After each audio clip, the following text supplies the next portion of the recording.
ನಮಸ್ಕಾರ, ನೀವು ನೋಡ್ತಾ ಇದ್ದೀರಾ ನ್ಯೂಸ್ 18 ಡಿಜಿಟಲ್ ಕಂಟೆಂಟ್. ನಾನು ಮೈಸೂರಿನ ಪ್ರತಿನಿಧಿ ಆನಂದ. ರಾಜ್ಯದಲ್ಲಿ ಮೈಸೂರು ಅಂತಂದ್ರೆ ಅದಕ್ಕೆ ಒಂದು ಹೆಸರು ಇರುವಂತದ್ದು ಸಾಂಸ್ಕೃತಿಕ ನಗರಿ, ಅರಮನೆಗಳ ನಗರಿ ಅಂತೇಳಿ ಮೈಸೂರನ್ನ ಕರೀತಾ ಇದ್ದಾರೆ. ಇದೀಗ ಇಂತಹ ಸಾಂಸ್ಕೃತಿಕ ನಗರಿ ಮೈಸೂರು ಎಲ್ಲೋ ಒಂದು ಕಡೆ ಟ್ರಾಫಿಕ್ ಸಿಗ್ನಲ್ಗಳ ನಗರಿ ಆಗ್ತಿದ್ಯಾ ಅನ್ನುವಂತ ಒಂದು ಪ್ರಶ್ನೆ ಸಾಮಾನ್ಯವಾಗಿ ಜನಸಾಮಾನ್ಯರಲ್ಲಿ ಕಾಡ್ತಾ ಇರುವಂತದ್ದು. ಇದಕ್ಕೆ ಮುಖ್ಯ ಕಾರಣ ಅಂತ ಹೇಳಿದ್ರೆ ಇದೀಗ ಪೊಲೀಸ್ ಇಲಾಖೆಯ ವತಿಯಿಂದ ಸುಮಾರು 43 ವೃತ್ತಗಳಲ್ಲಿ ಹೊಸದಾಗಿ ಸಿಗ್ನಲ್ ಲೈಟ್ ಅನ್ನ ಅಳವಡಿಕೆ ಮಾಡಿರುವಂತದ್ದು. ಹಿಂದೆ ಮೈಸೂರಿನಲ್ಲಿ ಸುಮಾರು ನಗರಾದ್ಯಂತಲೂ ಕೂಡ 53 ಸಿಗ್ನಲ್ ಲೈಟ್ಗಳನ್ನ ಹಾಕಲಾಗಿತ್ತು. ಆದರೆ ಇದೀಗ ಏಕಾಏಕಿ ಹೊಸ ವೃತ್ತಗಳಲ್ಲಿ ಸುಮಾರು 43ಕ್ಕಿಂತಲೂ ಹೆಚ್ಚು ಸಿಗ್ನಲ್ ಲೈಟ್ಗಳನ್ನ ಹಾಕಿರೋದಕ್ಕೆ ಸಾರ್ವಜನಿಕರು ಆಕ್ರೋಶವನ್ನ ಹೊರಹಾಕ್ತಾ ಇರುವಂತದ್ದು. ಮೈಸೂರಿನಲ್ಲಿ ಸಾಕಷ್ಟು ಸಿಗ್ನಲ್ಗಳಿದೆ, ಅದು ಅನಾವಶ್ಯಕವಾಗಿ ಹಾಕಿರುವಂತದ್ದು. ಯಾಕಂತ ಹೇಳಿದ್ರೆ ಎಷ್ಟು ಸುಮಾರು ಕಡೆಗಳಲ್ಲಿ ಯಾವುದೇ ರೀತಿಯಲ್ಲೂ ಕೂಡ ಟ್ರಾಫಿಕ್ ಜಾಮ್ ಆಗೋದಿಲ್ಲ. ಬದಲಾಗಿ ಈಗ ಎಲ್ಲಿ ಇವರು ಅನಾವಶ್ಯಕವಾಗಿ ಹಾಕಿರುವಂತಹ ಜಾಗಗಳಲ್ಲೇ ಟ್ರಾಫಿಕ್ ಜಾಮ್ ಆಗ್ತಾ ಇದೆ ಅನ್ನುವಂಥದ್ದು ಮೈಸೂರಿನ ಸಾರ್ವಜನಿಕರ ಅಂದ್ರೆ ಪಾದಚಾರಿಗಳಿರ್ಬೋದು, ವಾಹನ ಸವಾರರು ಇರ್ಬೋದು ಅಂತವರ ಮಾತುಗಳು. ಫಾರ್ ಎಕ್ಸಾಂಪಲ್ ಹೇಳೋದ್ರೆ ಮೈಸೂರಿನ ಅರಸು ರಸ್ತೆಯಲ್ಲೂ ಕೂಡ ಹೊಸದಾಗಿ ಸಿಗ್ನಲ್ ಲೈಟ್ ಅನ್ನ ಹಾಕಿರುವಂತದ್ದು. ಅದು ಒನ್ ವೇ ಆಗಿರುವಂತದ್ದು ಅರಸು ರೋಡ್. ದಿವಾನ್ಸ್ ರಸ್ತೆಯಲ್ಲೂ ಕೂಡ ಹೊಸದಾಗಿ ಸಿಗ್ನಲ್ ಲೈಟ್ ಅನ್ನ ಹಾಕಿರುವಂತದ್ದು. ಅಲ್ಲದೆ ಶೃಂಗಾರ್ ಹೋಟೆಲ್ನ ಪಕ್ಕದ ಒಂದು ಏನು ಮಹಾರಾಣೀಸ್ ಕಾಲೇಜ್ ಇರ್ಬೋದು, ಅದು ಶಿವರಾಂಪೇಟೆಗೆ ಸಂಪರ್ಕ ಸಾಧಿಸುವಂತಹ ರಸ್ತೆಯಲ್ಲೂ ಕೂಡ ಸಿಗ್ನಲ್ ಲೈಟ್ ಅನ್ನ ಹಾಕಿರುವಂತದ್ದು ಸಾರ್ವಜನಿಕರಲ್ಲಿ ಒಂದು ರೀತಿಯ ಇರಿಸು ಮುರುಸನ್ನು ಉಂಟಾಗಿರುವಂತದ್ದು. ಇದರ ಜೊತೆಗೇನೆ ಮೈಸೂರಿನ RTO ಸರ್ಕಲ್ ಬಳಿಯಲ್ಲೂ ಕೂಡ ಹೊಸದಾಗಿ ಸಿಗ್ನಲ್ ಲೈಟ್ ಏನ್ ಹಾಕಿದ್ದಾರೆ. ಸುಮಾರು ಬೆಳಿಗ್ಗೆಯಿಂದ ಸಂಜೆವರೆಗೂ ಕೂಡ ಮೈಸೂರಿನಲ್ಲಿ ಸಾಕಷ್ಟು ವಾಹನಗಳು ಓಡಾಡುತ್ತೆ. ಆದ್ರೆ ಎಲ್ಲೂ ಕೂಡ ಪರ್ಟಿಕ್ಯುಲರ್ಲಿ ಇಂತಹ ವಾಹನ ದಟ್ಟಣೆ ಎಲ್ಲೂ ಕೂಡ ಮೈಸೂರಿನಲ್ಲಿ ಕಾಣಸಿಗೋದಿಲ್ಲ. ಆದ್ರೂ ಕೂಡ ಪೊಲೀಸರು ಯಾವ ವೈಜ್ಞಾನಿಕ ವರದಿಯನ್ನು ತರಿಸಿಕೊಂಡು ಅಥವಾ ಯಾವ ತಜ್ಞರ ಮಾತನ್ನ ಆಧರಿಸಿ ಹೊಸದಾಗಿ ಸಿಗ್ನಲ್ ಲೈಟ್ಗಳನ್ನ ಹಾಕಿದ್ದಾರೆ ಅಂತ ಸಾರ್ವಜನಿಕರು ಪ್ರಶ್ನೆ ಮಾಡ್ತಾ ಇರೋದು ಒಂದು ಕಡೆ. ಆದ್ರೆ ಮತ್ತೊಂದು ಕಡೆ ಈಗಾಗಲೇ ಮೈಸೂರಿನ ರಿಂಗ್ ರಸ್ತೆಗಳಲ್ಲೂ ಕೂಡ ಡಿವೈಡರ್ಗಳೇನಿದೆ ಅಲ್ಲೂ ಸಹ ಸಿಗ್ನಲ್ ಲೈಟ್ಗಳನ್ನ ಹಾಕಿರೋದಕ್ಕೆ ಆಕ್ರೋಶ ಹೊರಹಾಗ್ತಾ ಇದೆ. ಮಾಜಿ ಸಂಸದ ಪ್ರತಾಪ್ ಸಿಂಹ ಅವರು ಒಂದು ಹೆಜ್ಜೆ ಮುಂದೆ ಹೋಗಿ ಇದು ಕಮಿಷನ್ ಆಸೆಗಾಗಿ ಮಾಡಿರುವಂತಹ ಸಿಗ್ನಲ್ ಲೈಟ್ಗಳು ಎಂಬ ಆರೋಪವನ್ನ ಮಾಡಿರುವಂತದ್ದು. ಅಲ್ಲದೆ ಈ ಬಗ್ಗೆ ನೀವು ಸಿಎಂ ಸಿದ್ದರಾಮಯ್ಯ ಅವರ ಪುತ್ರ ಯತೀಂದ್ರ ಅವ್ರನ್ನ ಕೇಳಿ ಯಾಕಾಗಿ ಅಲ್ಲೆಲ್ಲ ಸಿಗ್ನಲ್ ಲೈಟ್ಗಳನ್ನ ಹಾಕ್ಸಿದ್ದಾರೆ ಅಂತ ಅವ್ರು ಹೇಳ್ತಾರೆ ಅನ್ನುವ ಮೂಲಕ ಪರೋಕ್ಷವಾಗಿ ಒಂದು ರೀತಿ ಸಿಎಂ ಸಿದ್ದರಾಮಯ್ಯನವರ ಪುತ್ರ MLC ಯತೀಂದ್ರ ಸಿದ್ದರಾಮಯ್ಯನವರ ಬೊಟ್ಟನ್ನ ಮಾಡಿರುವಂತದ್ದು. ಇಡೀ ಮೈಸೂರಿನಲ್ಲಿ ಸುಮಾರು 108 ಹೊಸ ಸಿಗ್ನಲ್ಗಳು ಬಂದಿದ್ದಾವೆ. ಬಹುಶಃ ಕಮಿಷನ್ ಚೆನ್ನಾಗಿ ಕೊಟ್ಟಿರಬೇಕು. ಅದಕ್ಕೋಸ್ಕರವಾಗಿ ಎಲ್ಲ ಕಡೆನೂ ಕೂಡ ಸಿಗ್ನಲ್ಗಳನ್ನು ಅಳವಡಿಸುವಂಥ ಕೆಲಸ ಆಗಿದೆ. ಇದನ್ನು ಮಾನ್ಯ ಮುಖ್ಯಮಂತ್ರಿಗಳು ಅವರ ಸುಪುತ್ರರು ಹೇಳಬೇಕು. ಇದರಿಂದ ಏನೇನು ಉದ್ದೇಶಗಳಿದೆ ಸರ್, ಮೈಸೂರಿನ ಟ್ರಾಫಿಕನ್ನು ಇಂಪ್ರೂವ್ ಮಾಡೋ ಉದ್ದೇಶ ಇದೆಯಾ? ಯಾವುದು ಮೈಸೂರಿನ ಯಾವ ರಸ್ತೆಗೆ ಬೇಕಾದ್ರೂ ಹೋಗಿ, ಜನನೇ ಇಲ್ಲ, ಟ್ರಾಫಿಕ್ ಸಿಗ್ನಲ್ಗಳಿದ್ದಾವೆ, ಅಲ್ಲಿ ವಾಹನ ದಟ್ಟಣೆ ಇಲ್ಲ.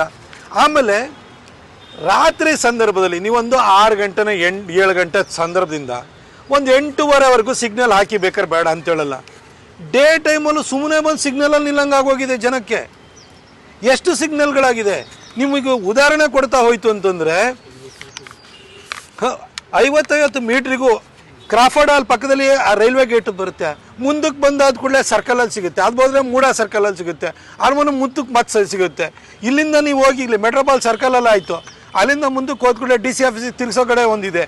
ಅಲ್ಲಿಂದ ಮುಂದೆ ಹೋದ ಕೂಡಲೇ ನಿಮಗೆ ಕಲಾಮಂದಿರ ಸಿಗುತ್ತೆ. ಅಲ್ಲಿಂದ ಮುಂದೆ ಹೋದ ಕೂಡಲೇ ಅಲ್ಲಿ ಪೆಟ್ರೋಲ್ ಬಂಕ್ ಹತ್ರ ವಾಲ್ಮೀಕಿ ರೋಡಿಗೆ ಹೋಗೋದು ಬೇಡ, ಅಲ್ಲಿಂದ ಪಡವಾರಹಳ್ಳಿ, ಅಲ್ಲಿಂದ ಮುಂದೆ ಸೈಂಟ್ ಜೋಸೆಫ್, ಅಲ್ಲಿಂದ ಮುಂದೆ BM ಮಾಲ್, ಅಲ್ಲಿಂದ ಮುಂದೆ ಗ್ರ್ಯಾಂಡ್ ಪಾರ್ಕ್ ಕಿಚನು, ಅಲ್ಲಿಂದ ಮುಂದೆ ಐಶ್ವರ್ಯ ಪೆಟ್ರೋಲ್ ಬಂಕು.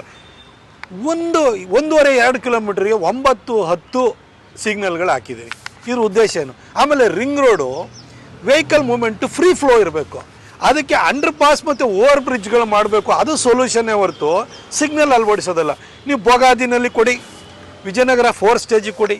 ಆದರೆ ಸಿಕ್ಕಿದ ಜಾಗಕ್ಕೆಲ್ಲ ಕೊಡ್ತಾ ಇದ್ದೀರಲ್ಲ ನೀವು. ಯಾಕೆ ಸಿಗ್ನಲ್ಗಳನ್ನು ಅಳವಡಿಸಿದಿರಿ? ಮತ್ತೆಲ್ಲ ಅನ್ಸೈಂಟಿಫಿಕ್ ಆಗಿ. ಮತ್ತು ಡೇ ಟೈಮಲ್ಲಿ ಏನಕ್ಕೆ ಅಗತ್ಯ ಇದೆ?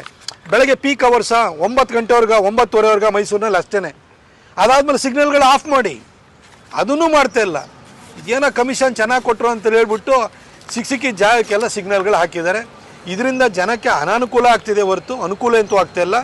ರಿಂಗ್ ರೋಡಿಗೆ 7 ಕಡೆ ಅಂಡರ್ ಪಾಸ್ ಓವರ್ ಬ್ರಿಡ್ಜ್ಗಳನ್ನು ನಾನೇ ಸಂಸದನಾಗಿರುವಾಗಲೇ ಅದಕ್ಕೆ ಸ್ಯಾಂಕ್ಷನ್ ಮಾಡಿಸಿದ್ದೀನಿ. ಇನ್ನೂ ಹೆಚ್ಚು ಬೇಕು ಅಂತಂದರೆ ನಮ್ಮ ಸಂಸದರಿದ್ದಾರೆ, ಅವ್ರು ಖಂಡಿತ ಅದಕ್ಕೆ ಸ್ಯಾಂಕ್ಷನ್ ಮಾಡಿಸ್ಕೊಡ್ತಾರೆ. ಆದರೆ ಸಿಗ್ನಲ್ ಅಳವಡಿಸುವಂಥದ್ದು ಇದಕ್ಕೆ ಸೊಲ್ಯೂಷನ್ ಅಲ್ಲ.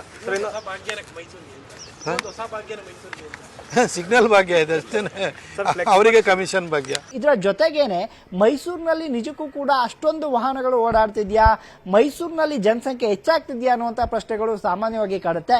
ಅಂದ್ರೆ ಪೊಲೀಸ್ ಅವರು ಕೊಟ್ಟಿರುವಂತಹ ಮಾಹಿತಿ ಪ್ರಕಾರ ಸುಮಾರು 16 ಲಕ್ಷ ವಾಹನಗಳು ಮೈಸೂರಿನಲ್ಲಿ ಈಗ ಹೊಸದಾಗಿದೆ ಅನ್ನುವಂಥದ್ದು. ಆದ್ರೆ ಸಾರ್ವಜನಿಕರು ಹೇಳ್ತಾ ಇರುವಂತದ್ದು, ಒಂದು ಮನೆಯಲ್ಲಿ 3 ವಾಹನಗಳು 4 ವಾಹನಗಳು ಇರ್ತವೆ, ಅಟ್ ಎ ಟೈಮ್ ಅವು ಕೂಡ ರಸ್ತೆಗೆ ಇಳಿಯೋದಿಲ್ಲ. ಪೊಲೀಸ್ ಅವರು ಏನ್ ಹೇಳಿದ್ದಾರೆ, ಇಷ್ಟು ವಾಹನಗಳು ಜಾಸ್ತಿ ಆಗಿದೆ, ಹಾಗಾಗಿ ನಾವು ಟ್ರಾಫಿಕ್ ಅನ್ನ ಅವಾಯ್ಡ್ ಮಾಡ್ಲಿಕ್ಕೆ ಸಿಗ್ನಲ್ ಗಳನ್ನ ಹಾಕಿದ್ದೇವೆ ಅಂತ ಹೇಳ್ತಾರೆ. ಆದ್ರೆ ಇದು ಅವೈಜ್ಞಾನಿಕ. ಯಾಕಂತ ಹೇಳಿದ್ರೆ ಒಂದು ಮನೆಯಲ್ಲಿ 3 ರಿಂದ 4 ವೆಹಿಕಲ್ ಇದ್ರೂ ಸಹ ಅಟ್ ಎ ಟೈಮ್ ರಸ್ತೆಗೆ ಬರೋದಿಲ್ಲ. ಅಂದ್ರೆ ಯಾರು ಕಾರ್ನ ಅವಶ್ಯಕತೆ ಇರುತ್ತೆ ಅವರು ಕಾರ್ನಲ್ಲಿ ಬರ್ತಾರೆ, ಬೈಕ್ ನಲ್ಲಿ ಬರ್ತಾರೆ. ಆದ್ರೆ ಅವೈಜ್ಞಾನಿಕವಾಗಿ ಒಂದಷ್ಟು ಸಿಗ್ನಲ್ ಗಳನ್ನ ಏನ್ ಹಾಕಿದ್ದಾರೆ ಅವನ್ನ ಕೂಡಲೇ ತೆರವುಗೊಳಿಸಬೇಕು. ಒಂದು ವೇಳೆ ತೆರವುಗೊಳಿಸಲಿಕ್ಕೆ ಸಾಧ್ಯ ಆಗೋದಿಲ್ಲ ಅಂದ್ರೆ ಅಟ್ಲೀಸ್ಟ್ ಸಿಗ್ನಲ್ ಲೈಟ್ ಗಳನ್ನ ಆಫ್ ಮಾಡಬೇಕು ಅಂತೇಳಿ ಒತ್ತಾಯವನ್ನ ಮಾಡ್ತಾ ಇರುವಂತದ್ದು. ಯಾಕೆಂತ ಹೇಳಿದ್ರೆ ಪ್ರಮುಖವಾಗಿ RTO ಸರ್ಕಲ್ ಇರ್ಬೋದು, ಇನ್ನು ಮೈಸೂರಿನ ಮಹಾರಾಜ ಕಾಲೇಜು ರಸ್ತೆ ಏನಿದೆ ಅಲ್ಲಿಂದ ಫೈರ್ ಬ್ರಿಗೇಡ್ ಹೋಗುವಂತ ರಸ್ತೆಯಲ್ಲಿ ಆ ರಸ್ತೆ ಇರುವಂತದ್ದು ಇಕ್ಕಟ್ಟು, ಅಲ್ಲೂ ಸಹ ಸಿಗ್ನಲ್ ಲೈಟ್ ಅನ್ನು ಹಾಕಿ ಅಲ್ಲೂ ಸಹ ಟ್ರಾಫಿಕ್ ಸಿಗ್ನಲ್ ಲೈಟ್ ಹಾಕಿರೋದ್ರಿಂದಲೇ ಜಾಮ್ ಆಗ್ತಾ ಇದೆ ಅನ್ನುವಂಥದ್ದು ಸಾರ್ವಜನಿಕರ ಅಭಿಪ್ರಾಯ. ಇದನ್ನ ಬದಿಗೊತ್ತಿದ್ರೆ ಮೈಸೂರಿನಲ್ಲಿ ಸುಮಾರು 100 ಮೀಟರ್ಗೆ ಒಂದರಂತೆ ಇದ್ದಂತಹ ಸಿಗ್ನಲ್ ಲೈಟ್ಗಳಿದೆ, ಈಗ 100 ಮೀಟರ್ ಇಂದ 50 ಮೀಟರ್ಗಳಿಗೊಂದು ಸಿಗ್ನಲ್ಗಳು ಹೆಚ್ಚಾಗಿರುವಂತದ್ದು. ಅಂದ್ರೆ ಯಾಕಾಗಿ ಈ ಸಿಗ್ನಲ್ ಲೈಟ್ಗಳನ್ನ ಹಾಕಿದ್ದಾರೆ ಅನ್ನುವಂಥದ್ದು ಒಂದು ಪ್ರಶ್ನೆ ಸಾರ್ವಜನಿಕರು ಕೇಳ್ತಾ ಇರುವಂತದ್ದು. ಮೈಸೂರು ನಗರ ಇನ್ನೂ ಸಹ ಬೆಂಗಳೂರು ನಗರ ಆಗಿಲ್ಲ. ಬೆಂಗಳೂರಿನಷ್ಟು ಟ್ರಾಫಿಕ್ ಆಗಲಿ ಜನದಟ್ಟಣೆ ಆಗಲಿ ಮೈಸೂರಿನಲ್ಲಿ ಇಲ್ಲ. ಮೈಸೂರಿನ ಜನಸಂಖ್ಯೆ ಇರುವಂತದ್ದೇ 15 ಲಕ್ಷ. ಆ ಹಿನ್ನೆಲೆಯಲ್ಲಿ ಪೊಲೀಸರು ಈಗಾಗಲೇ ಮಾಡಿರುವಂತಹ ಅವೈಜ್ಞಾನಿಕ ಸಿಗ್ನಲ್ ಲೈಟ್ಗಳು ಏನ್ ಹಾಕಿದ್ದಾರೆ, ಒಂದಷ್ಟು ಕಡೆ ಎಲ್ಲಿ ಅತ್ಯವಶ್ಯಕವಾಗಿ ಬೇಕಾಗಿದೆ ಅಲ್ಲಿ ಮಾತ್ರ ಸಿಗ್ನಲ್ ಲೈಟ್ಗಳನ್ನ ಉಳಿಸ್ಕೋಬೇಕು. ಇನ್ನುಳಿದಂತ ಕಡೆ ಬೆಳಿಗ್ಗೆ ಒಂದಷ್ಟು ಬೆಳಿಗ್ಗೆ 8 ರಿಂದ 9 ಗಂಟೆ 9ವರೆಗೂ ಕೂಡ ಶಾಲಾ ಮಕ್ಕಳು ಇರ್ಬೋದು, ಕಾಲೇಜ್ನವ್ರು ಇರ್ಬೋದು, ಆಫೀಸ್ಗೆ ಹೋಗುವಂತ ಸಂದರ್ಭದಲ್ಲಿ ಕೊಂಚ ದಟ್ಟಣೆ ಇರುತ್ತೆ. ಅದು ಸಹ ಟ್ರಾಫಿಕ್ ಜಾಮ್ ಆಗುವಷ್ಟು ಇರೋದಿಲ್ಲ. ಬೆಳಗ್ಗೆ ಸಂಜೆ ಸಮಯದಲ್ಲಿ ಒಂದಷ್ಟು ವಾಹನ ದಟ್ಟಣೆ ಇರುತ್ತೆ, ಅದು ಸಹ ಟ್ರಾಫಿಕ್ ಏನು ಸಮಸ್ಯೆ ಆಗೋದಿಲ್ಲ. ಯಾಕಂತ ಹೇಳಿದ್ರೆ ಈಗ ಸಿಗ್ನಲ್ ಹಾಕಿರುವಂತಹ ಕಡೆಗಳಲ್ಲೂ ಕೂಡ ಎಲ್ಲೂ ಯಾವುದೇ ಅಪಘಾತಗಳು ಕೂಡ ಸಂಭವಿಸಿಲ್ಲ. ಆ ಹಿನ್ನೆಲೆಯಲ್ಲಿ ಪೊಲೀಸರು ಮತ್ತೊಮ್ಮೆ ಇದನ್ನ ಪುನರ್ ಪರಿಶೀಲನೆ ಮಾಡಬೇಕು. ಸರ್ಕಾರವೂ ಅಷ್ಟೇ ಮೈಸೂರಿನ ಪೊಲೀಸ್ ಇಲಾಖೆಗೆ ಒಂದಷ್ಟು ಸೂಚನೆಯನ್ನು ಕೊಡಬೇಕು. ಎಲ್ಲೆಲ್ಲಿ ಅನಾವಶ್ಯಕವಾಗಿ ಸಿಗ್ನಲ್ ಲೈಟ್ಗಳನ್ನ ಹಾಕಿದ್ದಾರೆ ಅವನ್ನೆಲ್ಲವನ್ನು ಕೂಡ ಆಫ್ ಮಾಡಿಸಬೇಕು ಅನ್ನುವಂಥದ್ದು ಮೈಸೂರಿಗರ ಆಗ್ರಹ ಆಗಿರುವಂತದ್ದು. ನಿರ್ಭೀತ, ನಿಷ್ಪಕ್ಷಪಾತ, ವಿಶ್ವಾಸಾರ್ಹ ಸುದ್ದಿಗಳಿಗೆ ಹೆಸರಾಗಿರುವ ನ್ಯೂಸ್ 18 ಕನ್ನಡ ಈಗ ಆಪ್ನಲ್ಲೂ ಲಭ್ಯವಿದೆ. ದಯವಿಟ್ಟು ಇಲ್ಲಿರುವ QR ಕೋಡ್ನ ಸ್ಕ್ಯಾನ್ ಮಾಡಿಕೊಂಡು ಆಪ್ ಡೌನ್ಲೋಡ್ ಮಾಡೋದಕ್ಕೆ ಮರಿಬೇಡಿ. ನಿಮ್ಮ ಬೆಂಬಲ ಹೀಗೆ ಸದಾ ನಮ್ಮೊಂದಿಗಿರಲಿ. ಧನ್ಯವಾದ.